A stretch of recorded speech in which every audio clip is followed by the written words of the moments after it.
चलिए देखिए, अभी हम लोग एक नेक्स्ट टॉपिक की बात कर रहे हैं मैकेनिकल इंजीनियरिंग में, ठीक है ना। और इसके पहले हम आपको ये बता चुके हैं कि वेरियस प्रोसेस में हीट ट्रांसफ़र का जो रिलेशंस होगा, है ना, उसके बारे में हम आपको डिस्कस कर चुके हैं। क्लियर। देखिए एक छोटा सा टॉपिक्स है कि जो हम लोग वेरियस प्रोसेस यहाँ पे पढ़ते हैं, वेरियस प्रोसेस का मतलब हम आपको डिस्कस कर चुके हैं। कौन कौन सा? सबसे पहले हम कांस्टेंट प्रेशर या कांस्टेंट वॉल्यूम, फिर हम बात करते हैं कांस्टेंट टेम्परेचर, फिर हम बात करते हैं पॉलीट्रॉपिक, और फिर हम बात करते हैं क्या, आइडियाबैटिक। क्लियर है ना। इसी वेरियस प्रोसेस में हम आपको आइडियल गैस रिलेशंस भी हम आपको बताएं और वर्क ट्रांसफर का रिलेशंस भी बता चुके हैं। क्लियर है ना। अब इसके आगे एक टॉपिक है कि जो ये 5 प्रोसेस होता है, ये पांचों प्रोसेस को पीवी डायग्राम पे हम कैसे रिप्रेजेंट करेंगे, है ना। मतलब कि representation of various process on PV diagram. Clear है। तो इसको हम लोग देखते हैं कैसे हम लोग रिप्रेजेंट करते हैं, क्योंकि आगे जब हम लोग क्वेश्चंस को सॉल्व करेंगे तो इसका आगे रिक्वायरमेंट आएगा। क्लियर है ना। देखिए यहाँ पे ध्यान दीजिए, हम लोग नेक्स्ट टॉपिक की बात कर रहे हैं, that is representation of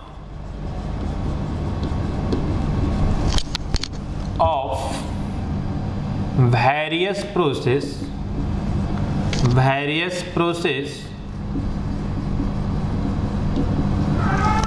on PV diagram. Clear है ना। तो ये मेरा नेक्स्ट टॉपिक होगा कि जो वेरियस प्रोसेस का मतलब वही 5 process, constant volume, constant pressure, constant temperature, adiabatic और पॉलीट्रॉपिक, ठीक है ना। तो ये पांचों प्रोसेस को हम पीवी डायग्राम पे कैसे रिप्रेजेंट करेंगे, है ना, ये हम देखते हैं अभी। चलिए आइए देखिए, इसके लिए क्या करते हैं कि सबसे पहले में एक स्टैंडर्ड इक्वेशन पीवी पे पावर के इज इक्वल टू कांस्टेंट मान लेते हैं। एक स्टैंडर्ड इक्वेशन मान लेते हैं क्या, पीवी पे पावर के इज इक्वल टू कांस्टेंट। आप बोलेंगे सर ऐसा ही क्यों? क्योंकि जनरली हम देखें कि जो 3 तरह का प्रोसेस जनरली आया है ना, जिसे हम लोग बात किए आइडियाबैटिक, पीवी में power gamma is equal to constant, polytropic PV में power N is equal to constant, isothermal PV पे power 1 is equal to constant, है ना। तो इसी फॉर्म में जनरली हम लोग का 3 इक्वेशन डिफाइंड होता है। बाकी कांस्टेंट वॉल्यूम का मतलब V is equal to constant और कांस्टेंट प्रेशर का P is equal to constant. तो इसको भी हम इस फॉर्म से लाएंगे, इस फॉर्म में, ठीक है ना। तो कहने का मतलब मोस्ट 3 प्रोसेस हमको इसी फॉर्म में आता है, इसीलिए एक स्टैंडर्ड इक्वेशन हम मान लेते हैं पीवी में पावर के इज इक्वल टू कांस्टेंट उस फॉर्म में, ठीक है ना। अब क्या करेंगे, इस इक्वेशन से हम देखेंगे कि मान लिया मेरा कांस्टेंट प्रेशर है, तो ये P is equal to constant कब आएगा, के की किस वैल्यू के लिए, के किस वैल्यू के लिए P is equal to constant आएगा, के किस वैल्यू के लिए V is equal to constant आएगा, के किस वैल्यू के लिए PV is equal to constant आएगा, है ना। ये हम डिरेक्ट करेंगे के वैल्यू से। क्लियर है। आगे आपको समझ में आएगा जब हम आगे डिटेल्स में बात करेंगे। आइए देखिए इसको 1 बाय 1 देखते हैं। सबसे पहले हम आपको बात कर रहे हैं फॉर कांस्टेंट प्रेशर, फॉर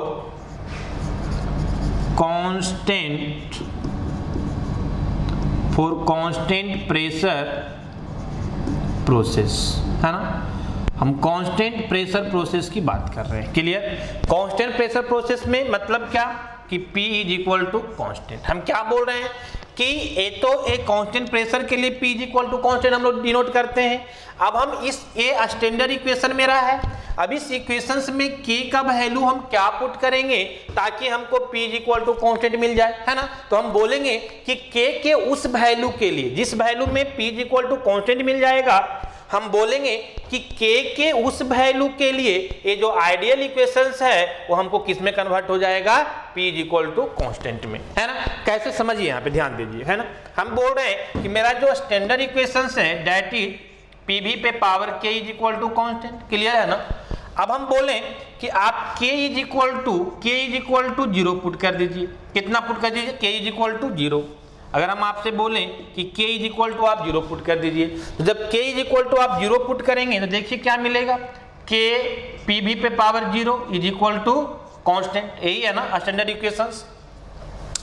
अब देखिए यहाँ पे जब आप यहाँ पे 0 पुट करेंगे तो किसी भी पैरामीटर्स पे पावर 0 मतलब आपका वैल्यू 1 हो जाएगा, तो 1 से आप p को मल्टीप्लाई करेंगे तो p हो जाएगा, that is p is equal to constant. बात समझ में आ रही है? तो कहने का मतलब है कि यहां से आपको क्या समझ में आया, यहां से आपको ये समझ में आया कि ये स्टैंडर्ड इक्वेशंस में k का वैल्यू हम जब 0 पुट कर देंगे तो ये कौन सा बन जाएगा, p is equal to constant pressure बन जाएगा, है ना। ये प्रोसेस आ जाएगा कांस्टेंट प्रेशर प्रोसेस के फॉर्म में। क्लियर? तो कहने का मतलब हम ये बोल सकते हैं कि फॉर आइडियल इक्वेशंस में जो मेरा स्टैंडर्ड इक्वेशंस है उसमें k इज इक्वल टू 0 पे p इज इक्वल टू कितना आ जाएगा, कांस्टेंट आ जाएगा। क्लियर है? आइए हम सेकेंड बात करते हैं उसी तरह से, है ना। हम सेकेंड में आपको इसी तरह से बात करते हैं। सेकेंड में हम आपको बात कर रहे हैं फॉर कांस्टेंट टेम्परेचर प्रोसेस के लिए। आइए फॉर कांस्टेंट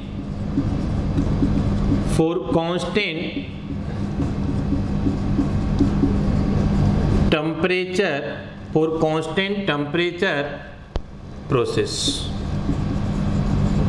कांस्टेंट टेम्परेचर का मतलब आइसोथर्मल, है ना, मतलब T is equal to constant, है ना। तो T is equal to constant में जो आपका आइडियल गैस इक्वेशंस का जो रिलेशंस आता है वो क्या आता है ना, आइसोथर्मल का मतलब T is equal to constant, है ना। देखिए यहाँ पे हम आइडियल गैस इक्वेशन क्या लिखते हैं, PV is equal to mRT। Clear है? अब PV is equal to mRT में T अगर कांस्टेंट हो गया तो ये टोटल वैल्यू कांस्टेंट, तो PV इज इक्वल टू कितना, कांस्टेंट। क्लियर है? तो अगर हम स्टैंडर्ड इक्वेशंस को इस फॉर्म में ले आते हैं तो हम बोल सकते हैं कि मेरा जो इक्वेशंस है ना, वो कैसा बन जाएगा, आइसोथर्मल प्रोसेस के लिए बन जाएगा। Clear?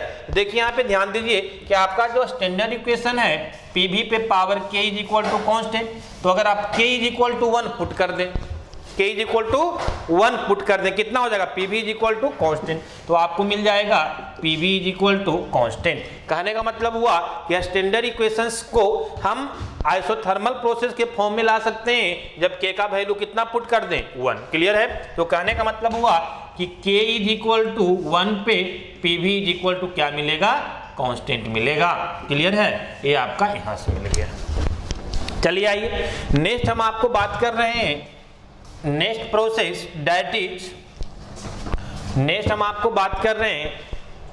Is polytropic. Third number में दैट इज पॉलीट्रॉपिक। तो कहने का मतलब है कि हम आपको बात कर रहे हैं students for polytropic process. Clear है ना? पॉलीट्रॉपिक में क्या रिलेशंस होता है आपको पता है, PV पे power n is equal to constant. तो ये तो बहुत सिंपल है। अगर आप आइडियल स्टैंडर्ड इक्वेशन से आप रिलेट करेंगे तो क्या मिलेगा, स्टैंडर्ड इक्वेशन आपका है PV पे power k is equal to constant, है ना। तो कहने का मतलब करना क्या है, तो आपको k के जगह पे n पुट कर देना है इस इक्वेशंस में।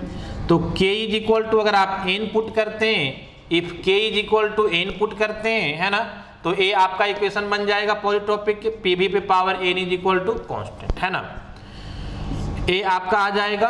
तो कहने का मतलब ये हुआ, ये आपका आ जाएगा PV पे power n is equal to constant. तो कहने का मतलब है k is equal to n के लिए PV पे power n is equal to क्या मिलेगा, कांस्टेंट मिलेगा। क्लियर है? चलिए आइए नेक्स्ट, है ना।